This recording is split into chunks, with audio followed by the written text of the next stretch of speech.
What's up, YouTube? Welcome to the Magic Dash Hey, podcast here on the Old Cranky Man Collectibles that's us. channel. How you doing, man? Hey, hey, man. I'm Stefan, probably also known as Pinty Het online, and You did not just do that. I had to. Sorry, Seth.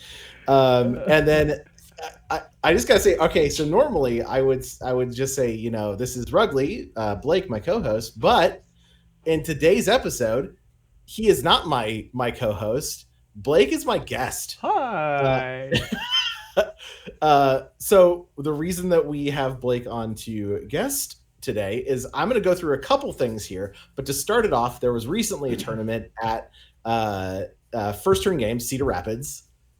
Uh, you went up there with our friend and fellow co-host Jeremiah and Spencer, and yada yada yada. You won it all. I did. I took it down. You won the whole shebang. Yep. Um, in addition to this, 2024 has been pretty good for you. It has been a decent year for me and for Jeskai Slushy, really. Yeah, this is a deck that we're going to talk about today in general because this is what you piloted all year, like largely. Yeah, since late last year, it's kind of become my my baby. Yeah, it sort of fits your play style in a lot of ways. It does, yeah.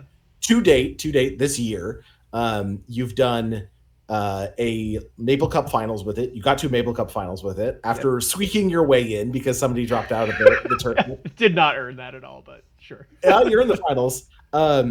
You made this year. You got your second top 8 in the Lawnlander. Yep. With Jeskai Slushy. You were top 4 of the Father's Day tournament at Mayhem, and Mayhem's another store here in Des Moines. Yep. And then just rounding it out with that total win. So it's so interesting. You sort of ramp things up. You were like Maple Cup Finals. Okay, that's sort of our league. And then you were like Lawnlander quarterly top 8, Father's Day tournament top 4, and then you were just like, why not win it all? Built my way up to the. I had to work up the nerve. Yeah. I had to work up the nerve. As of filming our third quarterly has not gone yet, and so I cannot say how you will do in that one. Yeah, whether or not I'll even play Jeskai Slushy. Maybe I'll change it up and play something different.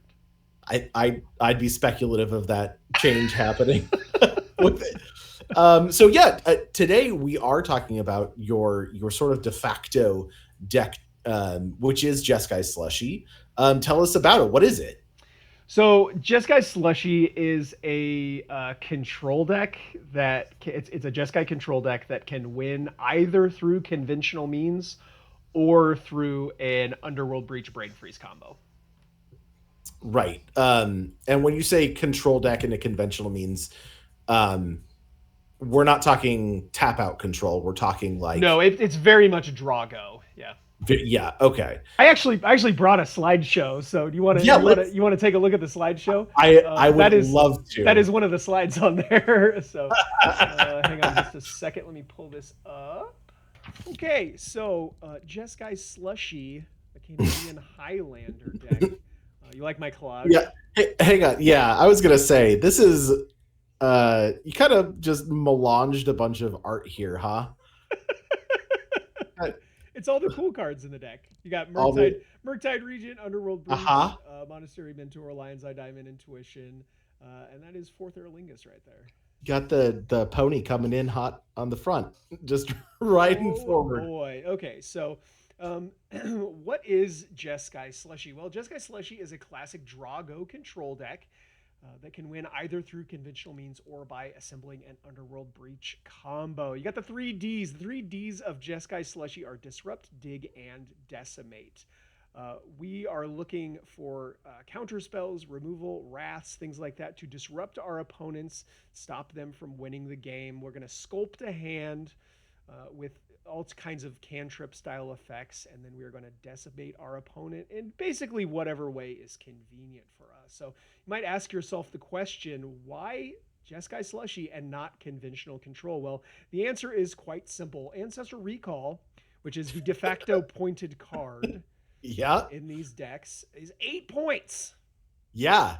That's a So lot, my dude. when you play an 8-pointed card, you only get to play one or two other cards. But when your points are basically comprised of a bunch of 1-pointed cards, you get to play a lot of them, and you see them more frequently. And Yeah. when your point spread is almost half tutor effects that find other pointed cards, you see your pointed cards in basically every single game. Like I said, Yeah. this deck can win with a combo finish. I don't exactly have numbers, specific numbers, but I think it's probably something like 50-50.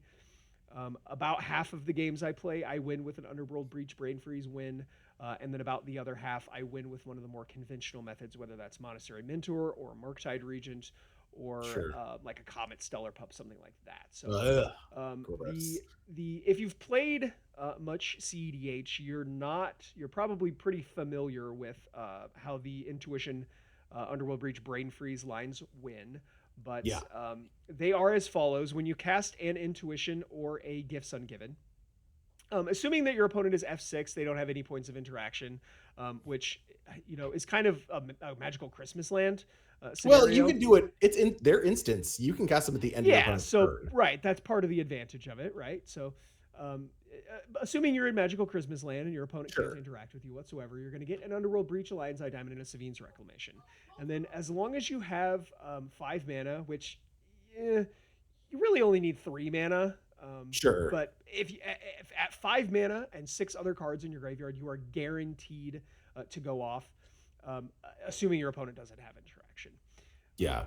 So you're going to get that Breach, Lion's Eye Diamond, and Savine's Reclamation. And part of the fun of this is you get to play mind games with your opponent. It's not just deterministic. It's what happens next completely depends upon what your opponent gives you. Like the lines of play are what Yeah. So in general they're dead, but you do in have to in figure it out. general, yeah, it's a little bit different each time you do it though, which is kind of fun. So what this amounts to is that at the end of the day, you're going to end up with an Underworld Breach in play. Yeah. And a Lion's Eye Diamond that you can use to flash back the Intuition or the Gifts Ungiven, which you can use to go find your win conditions, one of which is Brain Freeze. And so at this point, the Underworld Breach is already in play, and you've discarded your hand. And because the Underworld Breach is in play, you can now cast all of those spells. So your graveyard is your hand. At that point, like, Bob's your uncle, right? Yeah. You can kill them, however. Generally, I either win with a very large 4th Aerlingus or I just brain freeze them. Sure. Fourth being a fireball is sort of a super cool piece of tech, and worth a point in this deck. We're now going to kind of go card by card through your deck list here as it exists as of mid-July. Yeah. So this is the list that I won the first turn games. Yes. Yeah, this is no modifications from that. We're just gonna go top down on the Moxfield list. So first card here, Narset Parter of Veils, sort of a classic control card. Yeah. So Narset, I was back and forth on the card for a while. But the card is very, very good. So against the more obvious decks like the Jeskai Mirrors, like the other decks that draw lots of cards, the card is just house, right? You put it into play and then they have to focus all of their attention on it because you're holding them back from a certain aspect of their game plan. Until they deal with that thing. It's a very, very good stacks piece against those sorts of decks, and it buys you all kinds of time. But even against the aggro decks, they want to get this thing off of the battlefield immediately because, a lot of those decks are playing cards that draw cards. Not nearly the wealth of them that other decks are, but another reason they want to kill it is because it replaces itself, and then it also draws you another card. And so it lets you look 8 cards deep into your deck, and that is a whole lot of cards to look at to find those combo pieces. And spoiler alert, the combos, the Underworld Breach Brain Freeze combos tend to be more potent against those sort of like aggro mid-range decks that are a little bit lighter on this specific interaction. I think if you activate this twice and then it dies to an attack or some sort of like damage-based destroy effect, you feel great about that. I do. It gained you it gained you a moderate amount of life, and it replaced itself twice. Like what? Yeah. I am okay playing playing this card on turn 3. Also, like on turn 11, I love to draw this card. Yeah, why not? Set up your next draw. Next card up. Next up is Teferi Time Raveler. So, Seems okay. I don't know. Yeah, This card seems bad. Teferi Time Raveler. Not only is it the best silence effect, but also if you are just going ham with your Savine's Reclamation, you can put this card back into play with Savine's Reclamation. Oh yeah, it is a 3 mana. Like if you just naturally draw Savine's Wreck and this is in your graveyard after absorbing a hit, you just cast Savine's Wreck and get this thing back. Yeah. Which is this is a small theme that you'll see throughout the deck is things that are good to bring back with Savine's Reclamation. Next up, Comet Stellar Pup. I have won. Nope. I have won so many games that I had no business winning on the back of this card. You just play it, and the whole game becomes about this card immediately. I think you had said at one point that you had there was like a riddle of like, I have 4 mana open, my opponent has nothing, I cast a spell and deal 11 damage. 16 damage. What card did I cast? It was a Comet. It was a Comet. You just got to roll 6s. Yes, and I did a bunch of them. So moving on to the creatures. All 8 of them. All 8 of them. Yeah, we are super light on creatures. Sure. Solitude and Subtlety, of course, being the evoke elementals. You will notice right away that I do not have a Fury in my deck. Yeah, not enough red cards, eh? Yeah. So my list is very much blue-white with a red splash. Yeah. I can't remember exactly how many red cards I'm playing in this list right now. I think it's about 6 or 7, but it is not nearly enough to play a Fury. By all means, if you want to play a deck that is a little bit heavier in red, go for it. Yeah. I am playing, my red is a splash, so I am not playing the Fury. Solitude, card's great. It has got me out of a lot of tough situations. Kills a thing, and then if it gets to stick around, it can attack. There's some pretty sweet play patterns with this dress down that is over here that we'll talk about in a little bit. Sure.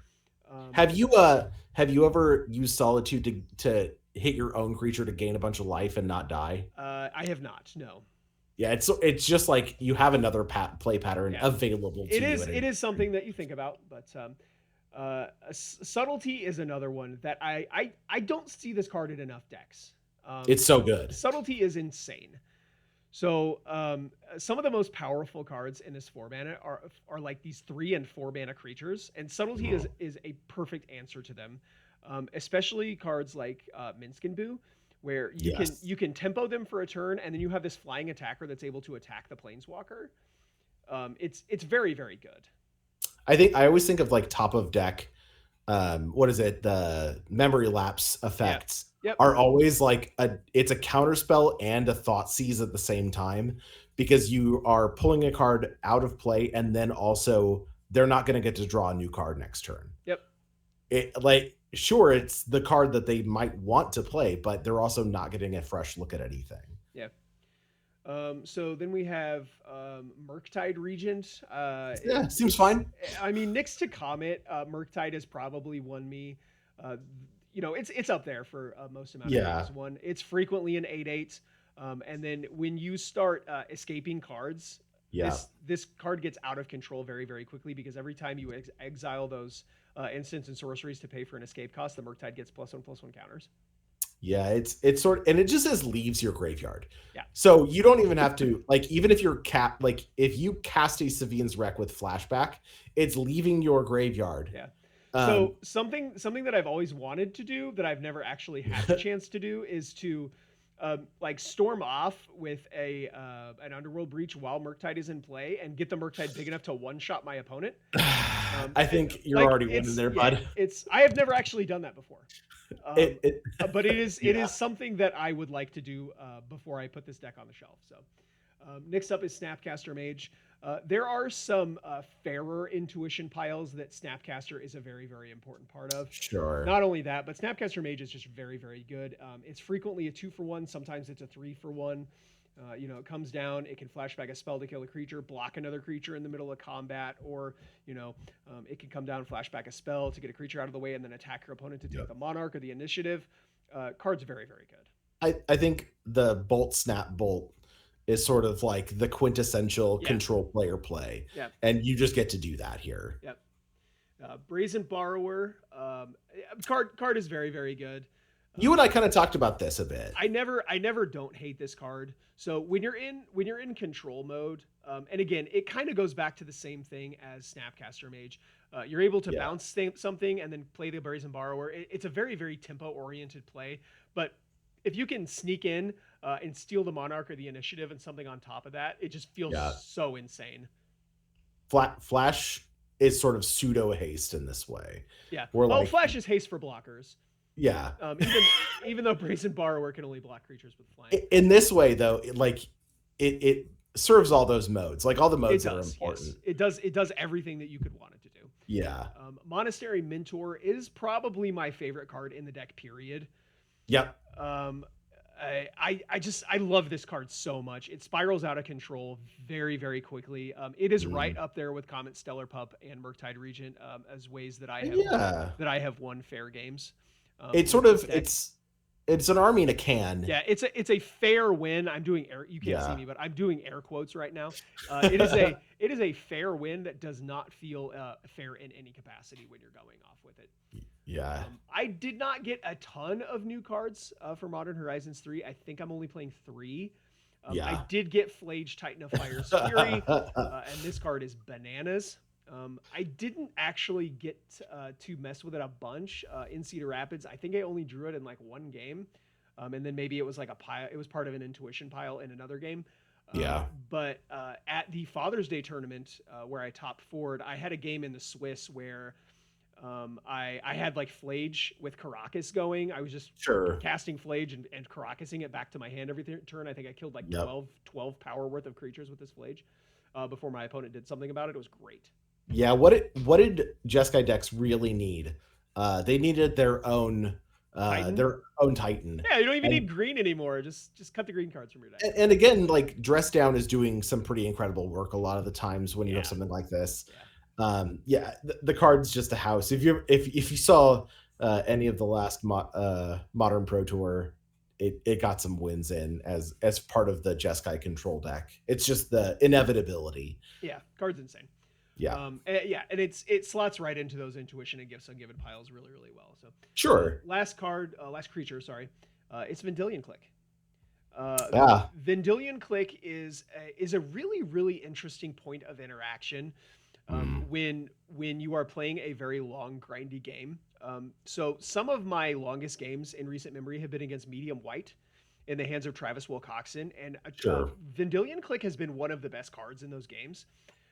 Because it can come down and show me perfect information about what Travis is holding, and then I can play around whatever it is. And if I don't have the ability, to play around it, or if I know, what's already in his hand, you can always target yourself with it to get a dead card out. Yeah. Of it. I think in game 2 against Travis, I like targeted myself with it and put like a Daze on the bottom, and drew a fresh card off the top.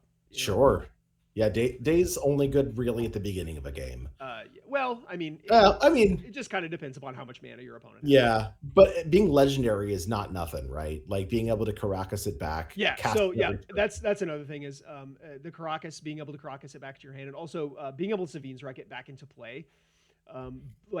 Savine's Reclamation, we haven't got to it yet, but it's a really interesting card because when Savine's Reclamation resolves, it creates two different copies. So you can stack the copies so that your Vendilion Click comes into play, and you get to look at your opponent's hand and take away their interaction before your Underworld Breach comes back into play. Interesting. Yeah. So it serves the purpose really well at protecting your Underworld Breach from certain things. Yeah, so the only thing it can't really protect against is like a Boseiju. Because again, you can't take a land out of their hand. Can't take a land. Yeah, that's sort of the kryptonite of the deck in that terms. But like again, if that's all they got. Yeah, we'll get to it later, but Boseiju is one of the best cards against the deck, Yeah. So that is it for the creatures. Moving on to the sorceries, there are 16 of them. Gitaxian Probe. Perfect info, baby. So a perfect information is it's very key to knowing when you can go for it and when you can't. Gitaxian Probe also replaces itself. There have been again a number of times where I have won the game simply because I knew all of the cards in my opponent's hand and I was able to execute a perfect game plan. Yeah, this is largely why a lot of the dedicated storm decks are in black is for that hand attack and just for Yeah, that perfect information. yeah, And you just get it like you get it incidentally with Get Probe, yeah. and it replaces itself at 0 mana Yeah, it's effectively. also a free card in the graveyard, which comes up pretty frequently. Bingo. We're real hungry for those cards in the graveyard. Again, not playing a ton of red cards, but I truly believe that Flame Slash is one of the best 1 mana removal spells. Next to it's right up there with Swords to Plowshares, Path to Exile, Lightning Bolts. Yeah, Flame Slash. Kills. It kills so much stuff Yeah. for just 1 mana. When your opponent spends 4 mana on a Seasoned Dungeoneer, and you can just kill it with a 1 mana spell, Yeah. and get that mana advantage over your opponent.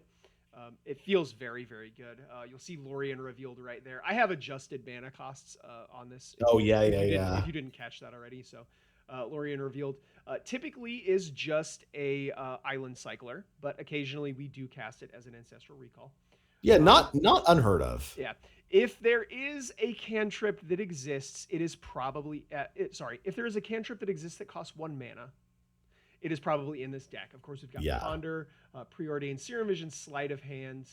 I think that's all of the sorceries. Yes, it is. So there's a bunch more instants, but they are all in there. Prismatic Yeah. Ending. Prismatic Ending, again, it's right up there with the best of the best removal spells. Yeah. I don't think you can leave home without this card. Terminus. So one of my Wow. pointed cards is Mystical Tutor. Being able to put this Terminus on top of my deck at instant speed and then just miracle it on my opponent's Yeah. turn it's won me so many games. There's no way that a creature can fight against this. That's the thing. Yeah, Like, so they're just indestructible creatures, that see hexproof creatures by Yeah. things with Shroud, things with Ward. It just takes care of all of the problems. Terminus is like it's the best Wrath. Yeah.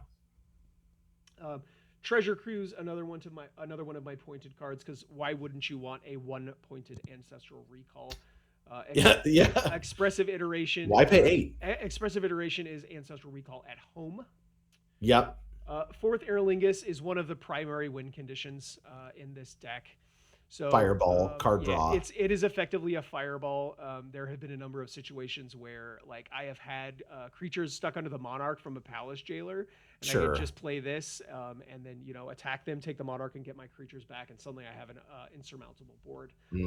I'm sure you've heard me say this on the podcast before, but I think I am the only human being in the history of Canadian Highlander to register a Merchant Scroll. I was playing this card when it was pointed. And I am still playing it now. Merchant Scroll is gas. Merchant Scroll, I would say at least probably 60 to 75% of the time finds Mystical Tutor. And then it lets us set up the top of our library, whether that's a Terminus or whether that's an Intuition or something else. Yeah. Another thing that I get frequently is a Force of Will.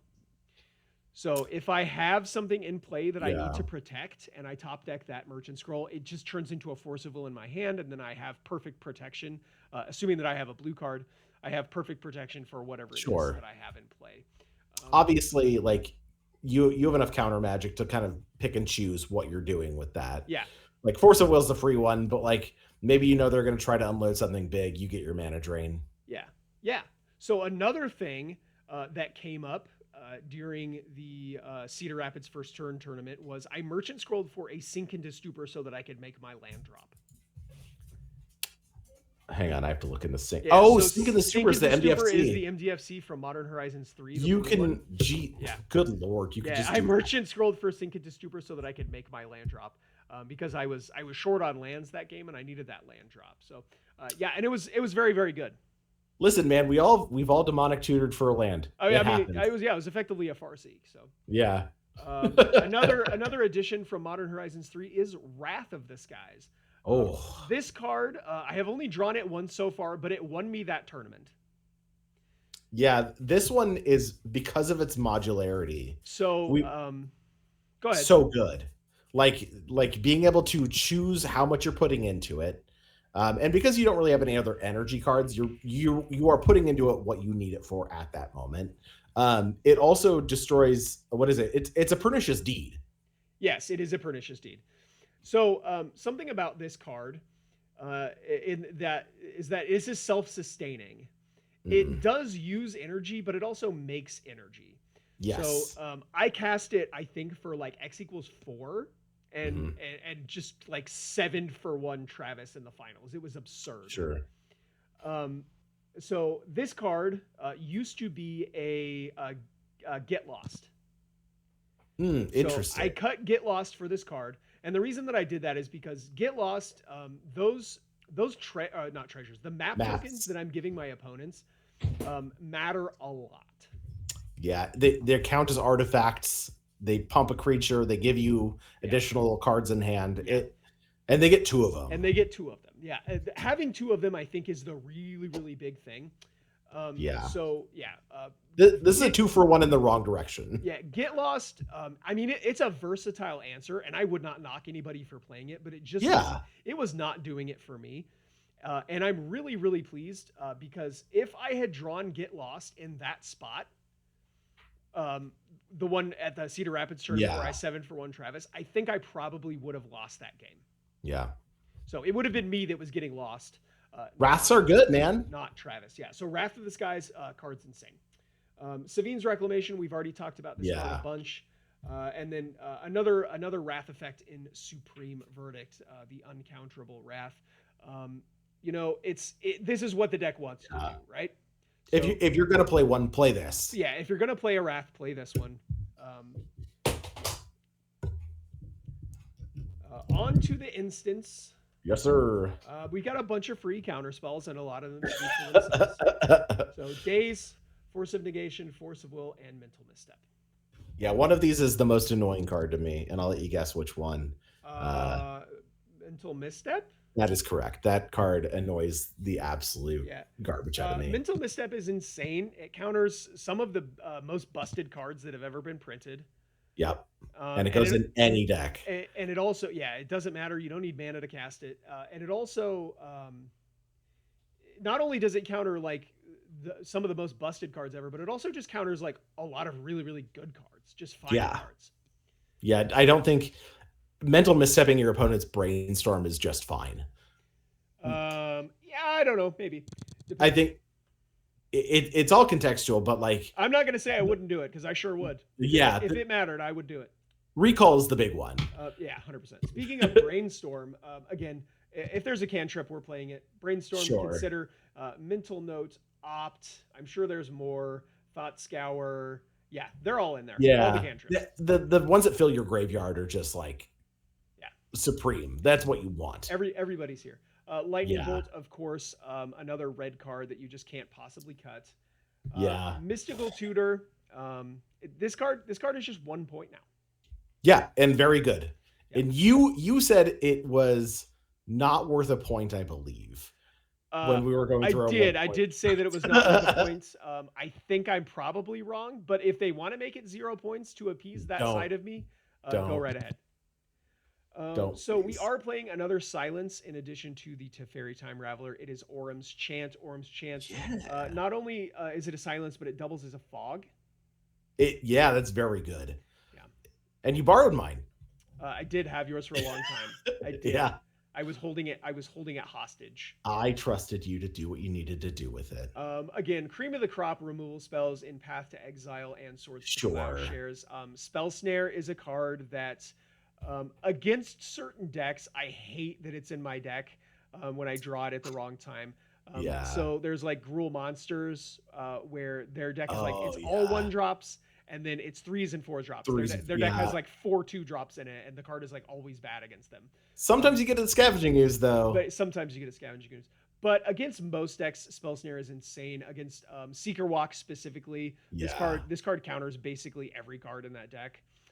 It also trades up on mana in a really pleasing way. It does, yes, which is something that's very, very important for this archetype. Stifle, another one that... you monster. Stifle. So... Stifle is actually in here because it's part of an intuition pile. Yeah. If you know that your opponent has a Boseiju in their hand, you can make an intuition pile with Stifle in it so that you can counter that ability, and that's the only way that you can interact with Boseiju. And it also interacts with Cankerbloom and the other the other Canker Bloom. I don't remember what he's called. There's 3 of them now. Yeah, Yeah, it's like there's a bunch of them. So, no 4. Sorry, 4. Yeah, Cathar Commando and the green one. I can't remember what it's called. Outland. Oh, I Liberator. was just going. There's 5. Yeah, there's a bunch of these. Yeah. And they can make a problem for you when you're trying to combo with a breach. But if you get a stifle in your intuition pile, solves that problem. So. Yep. Have you ever stifled somebody's fetch land though? Yes, I have stifled. I stifled a fetch land. Although most recently I have been trying to kind of meter that. Because I am not able to capitalize on that. Most games I'm not able to capitalize on that. Stumble from them. Just simply like wastelanding them a lot of the times isn't good enough. Yeah. So, but that being said, stifle. One of the coolest things that it can do is stop my opponent from taking the initiative. Oh yeah. That is something that I do pretty frequently. Stifling the trigger from an evoke elemental is another thing that I do pretty frequently.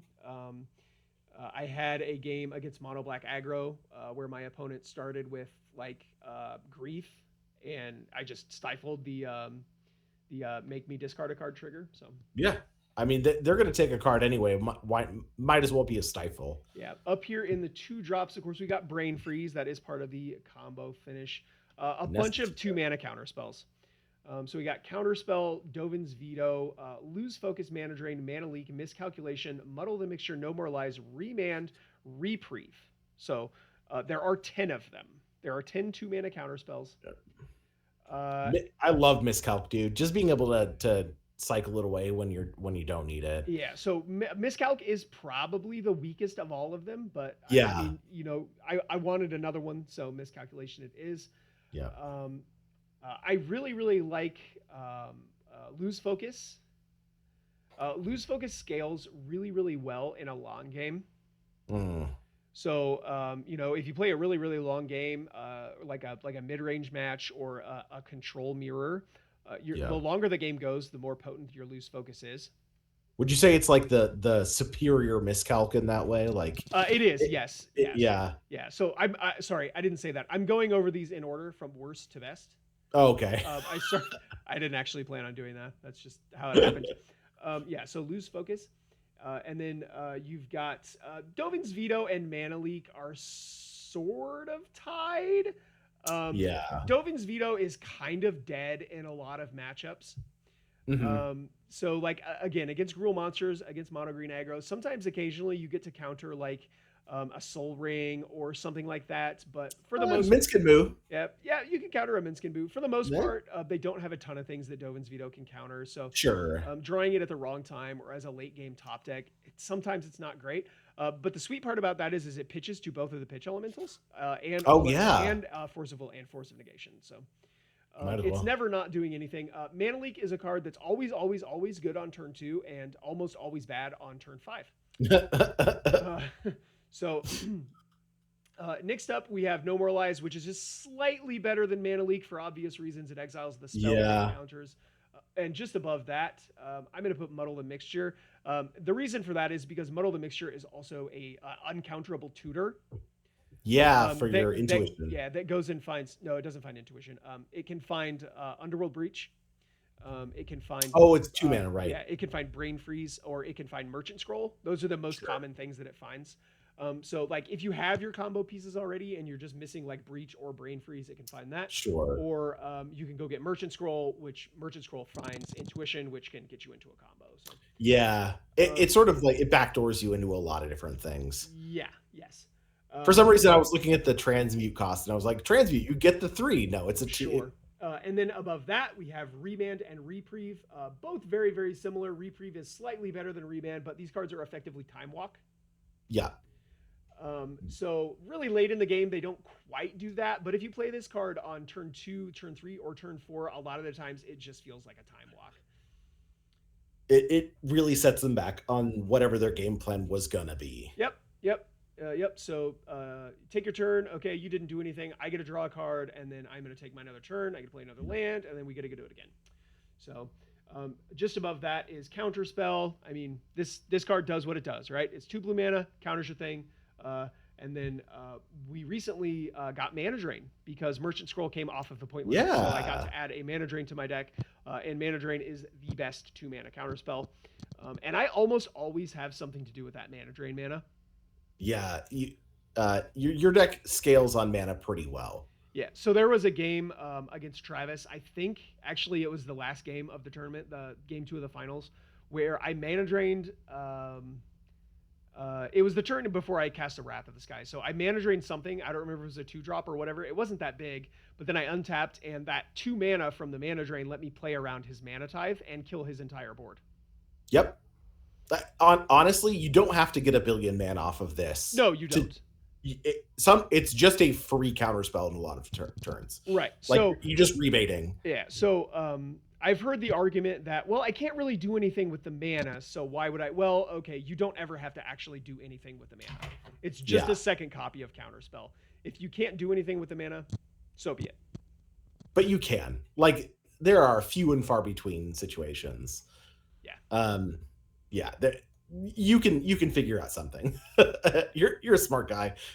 So we already talked about Sink into Stupor. That is, of course, the MDFC. So this is basically a second copy of Otawara. Some would say better. I think that it's better than Otawara. In my experience, it has been better than Otawara. Being able to bounce a spell that's on the stack is very, very good. Yeah. Again, it's Time Walk. Do it. But we skipped over March of Otherworldly Light. Yeah. Oh, did we? Okay. Yeah. And Fire Ice. Yeah. March of Otherworldly Light, Fire Ice, both great cards. Remove their spells. They replace themselves. Yeah. Well, March doesn't.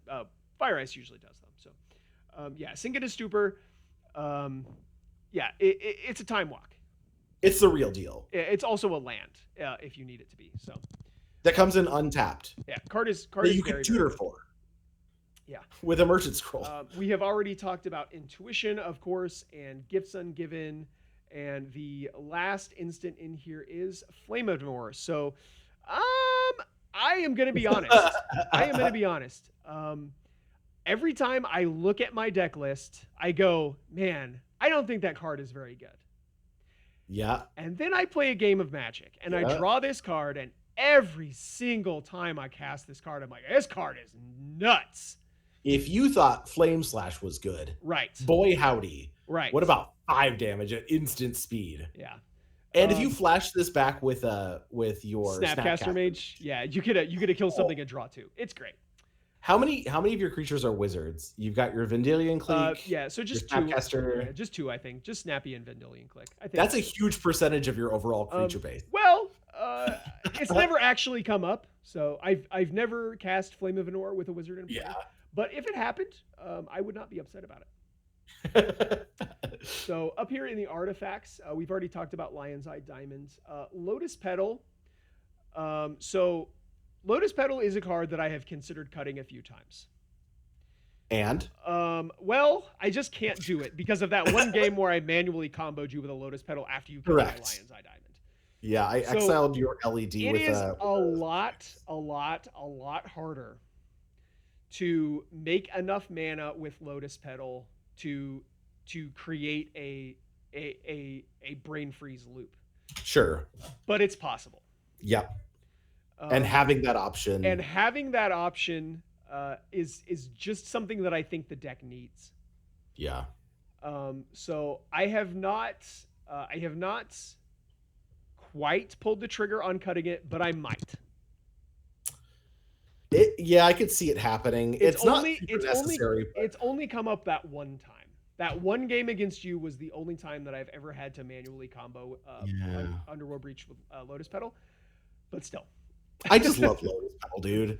The card's so cool. Yeah, so I mean, it doesn't just do that. It's also like with Monastery Mentor, for example. Sure. You could run out Monastery Mentor. It is a free way to build up storm count. So sometimes you have like a brain freeze Underworld Breach where like you have an awkward number of cards in your graveyard, and Lotus Petal is like both mana and card in your graveyard, so it's kind of like 2 mana. Lotus Petal is good. I don't think anybody would argue with that. Yeah. So, and last artifact in here is, of course, the One Ring. This card's insane. How much did you pay for yours? My One Ring? Yeah. I got it out of a Fat Pack. Same, buddy. Back when those were includes and not sold out everywhere. Yeah. Yeah. So yeah, I mean, I picked that up the day that the set released, and Yep. yeah, when you play Canadian Highlander, you only need one. That's your playset. Yep. So And I got mine the same way. It's the card is gas. It's card advantage. It protects you for a turn. yeah, just two enchantments in here: Dress Down and Underworld Breach. Dress Down solves a lot of problems. There are so many creatures that have enters the battlefield abilities, and stuff like that. So just being able to play a Dress Down, effectively countering a creature. Yeah. Um, It sort of it strips away the initiative from creatures ETB. yeah. It replaces itself in hand. You can Yep. cast it on your own end step so that it retains itself for another turn. Yep. There's a lot of tricky stuff that you can There's do. some really cute stuff that you can do with it. You can like flash it in at the end of your opponent's turn and then untap and cast a Flage. Sure, you Yep. don't get the lightning helix when it comes in, but you do get to keep the 6/6. A 3-mana 6/6. Yeah, which is pretty cute. And then mostly though, this card is in here because it is like one of the best cards against Seeker Walk. Yeah. Yep. So when Seeker Walk goes to try to do their combo, you just play your Dress Down and oops, sorry. Now, I mean, they get to keep their creatures or whatever, but they have to figure out another way to combo on another turn. Yeah, they play 3 initiative creatures too. Yeah, so yeah, the card is just very, very good against Seeker Walk. Yeah. So that is it for the non-land cards. I am playing 33 lands. I don't really have anything super fancy in here. I do have the Iganjo as a utility land. I am playing Odawara. Yeah, I am playing all three of the Surveil lands. Yep. Like Stefan said, I have the Ottawara and then the Caracas. That the rest of the deck is just fetch lands and lands. So I guess I hit your colors. I have 2 of the canopies as well. Yeah. Sunbait Canyon and the Fiery Islet. So do you have the Triome? Are you on the Triome as well? Yes, I am playing the Triumph. So my mana base was a little bit different before I added Flage to the deck. Yeah. But I made a few changes when Flage made the list. So I added. I wasn't playing Sacred Foundry. I'm playing Sacred Foundry now. I wasn't playing Rogan Triome. I'm playing Rogan Triome now. I just changed a few things up, really. Back to our faces. Here we are. Look at us. Look at us. Look how far we've come. The full deck tech on it. How are you feeling now about the current list? So I like the list as it is a lot. I'm going to be honest. I have not looked at much of the most recent releases. So Assassin's Creed, haven't really looked at it. Bloomborough, I have looked at Bloomborough a lot, but not in the context of Jeskai Slushy. Yeah. So I it's haven't a very creature based. Yeah, set. I haven't really looked at that a lot either. But I'm sure there is at least a few cards out of those sets that I will want to add to the deck. Sure, or try at least. Yeah, but for the most part, I like the deck the way that it is, and at the moment, I wouldn't change anything. What would you say is a difference from your version of this deck versus like a stock version of Jeskai Slushy? Okay, so I don't know that there is a definitive stock list for Jeskai Slushy, and if there is, feel free to leave it down in the comments. Hit me up. Let me know what the definitive engagement. Let me know what the definitive stock list for Jeskai Slushy is. But the difference between my deck and like where I started is that I am a blue-white splash red deck. So we talked about that a little bit when we were going over the deck list. But I feel like one of the biggest weaknesses for this deck and for Jeskai decks in general is to attack the mana base. Mm-hmm. So we are very, very soft to getting getting cut off of a color. Mm-hmm. And so things like Strip Mine, Wasteland, and stuff like that, very, very good against us. So in order, trying to combat that, I wanted to build my mana base in a way that basically we only need 1 red mana ever if we need red mana at all. And you get to run 7 basics. I am playing 7 basics right now. Before I added Flage, I was playing 9 basics. Yeah. And another thing is, you can make red mana with Lotus Petal and with Lion's Eye Diamond. Hmm. So when you need that red mana for your combo turn, you have access to it really easily. You don't Yeah, necessarily need our red mana in play all of the time. So yeah.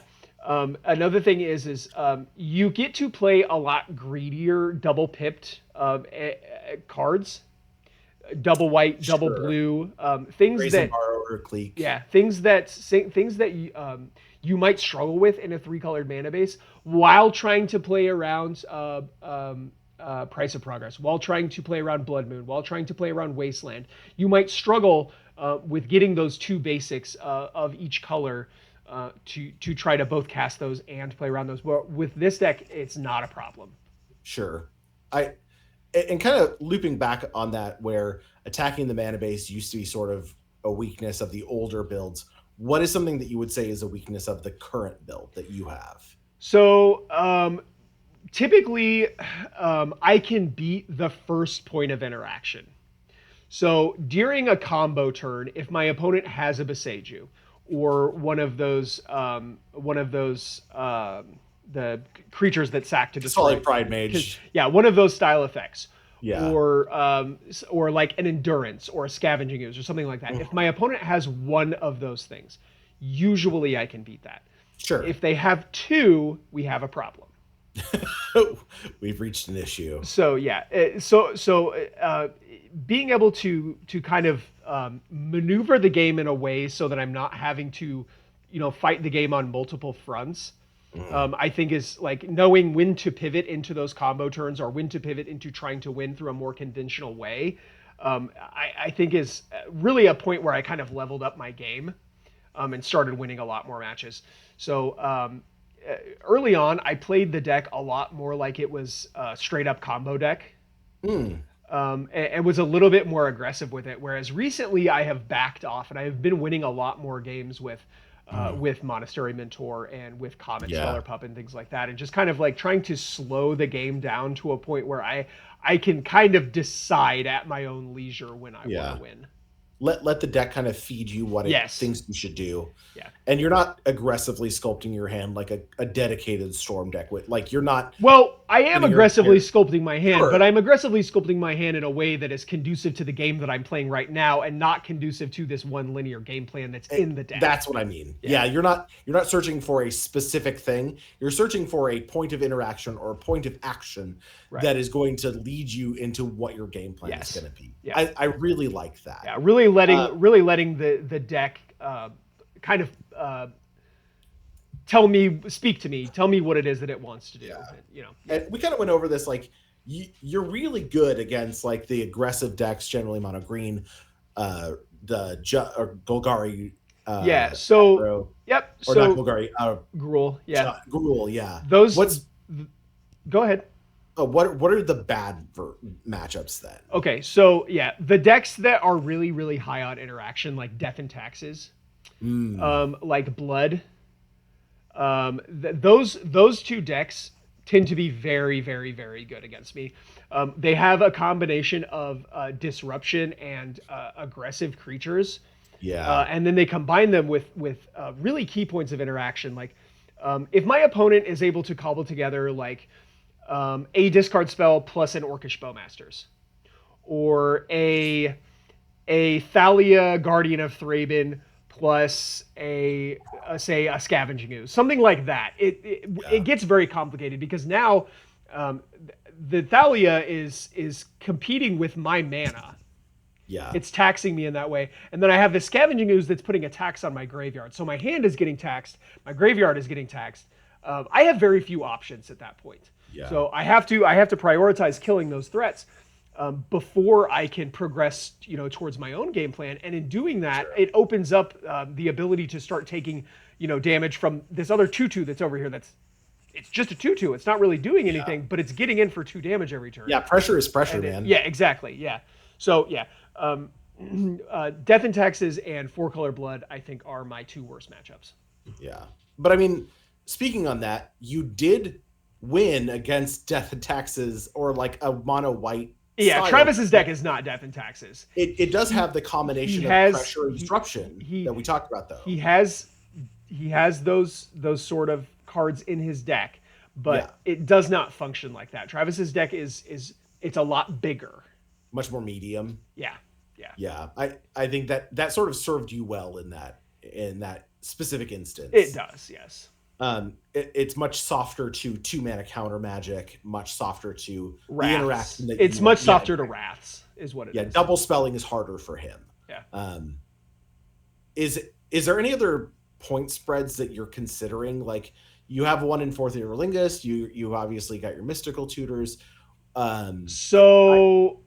I can't think of anything off of the top of my head. I'm sure there's a card or two on the points list that could be swapped out. I can't think of anything off the top of my head, but I will say that I've picked up a couple of points in the most recent points changes. Gifts Ungiven was 2 and it went down to 1, so I got an extra point there. And then Mystical Tutor was 1. Or was 2 and it went down to 1, so I got an extra point there. And then Merchant Scroll was a point. And then it lost its point, but at that same adjustment, Fourth Year Lingus also gained a point. So that one was kind of a 0, but still, it's another unpointed card that I get to play. Yeah, it feels like you have a lot of flexibility. Like, if things go up or down in the future, you can kind of you're not dead in the water. Yeah. So the first pointed card that I would cut is probably Dig Through Time. It's hard to say though. That mana drain is really, really good, but I also don't think it's super important to the game plan. Sure. I think probably, if I lost a point here or there, it would probably be some combination of Dig Through Time, Mana Drain, and Treasure Cruise. Yeah, and there's only 5 points that I would say are sort of inflexible in your deck, and that's the Intuition, Gifts, Breach. Yeah, Fourth Year Lingus is really, really important. Sure. Yeah, as sort of like a secondary. Mystical Tutor is really, really important too. Yeah. So those 7 points I think are locked in. Okay. Yeah. If it got to a point where I had to, the other, like, they pushed it up so far that that we had to make considerations. Gifts Ungiven would probably be the next one to go, I guess. Really? I think so. Over Intuition. Or Mystical. Yep, I think so. Interesting. That's.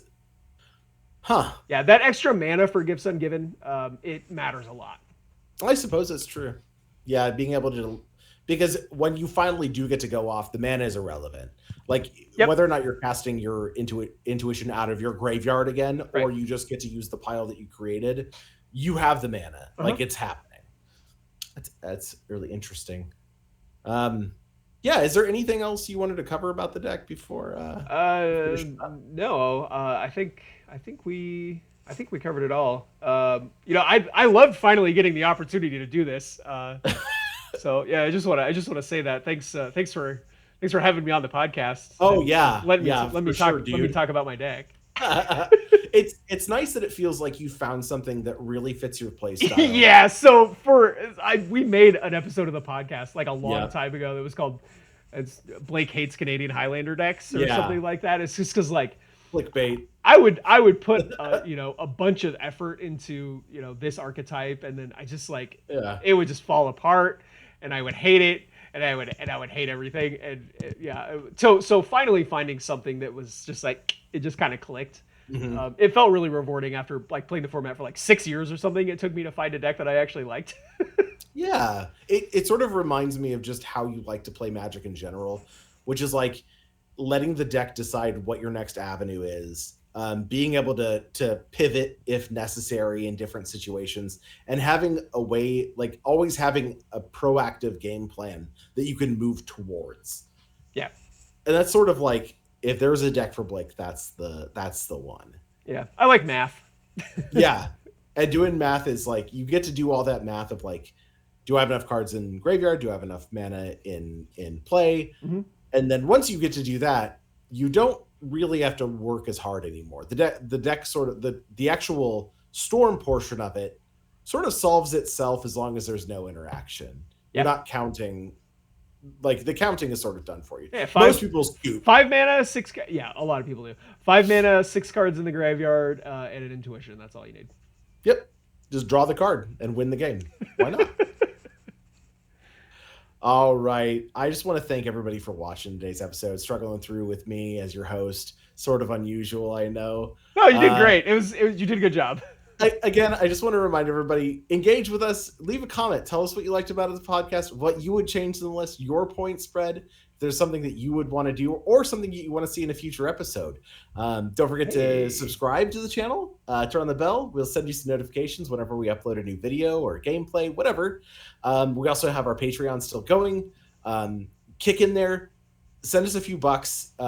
There's a couple of rewards that we have set up as well, and we have some exclusive stuff in our Discord. Blake did a tournament report from the Cedar Rapids tournament that is excellent. I really enjoyed reading it. And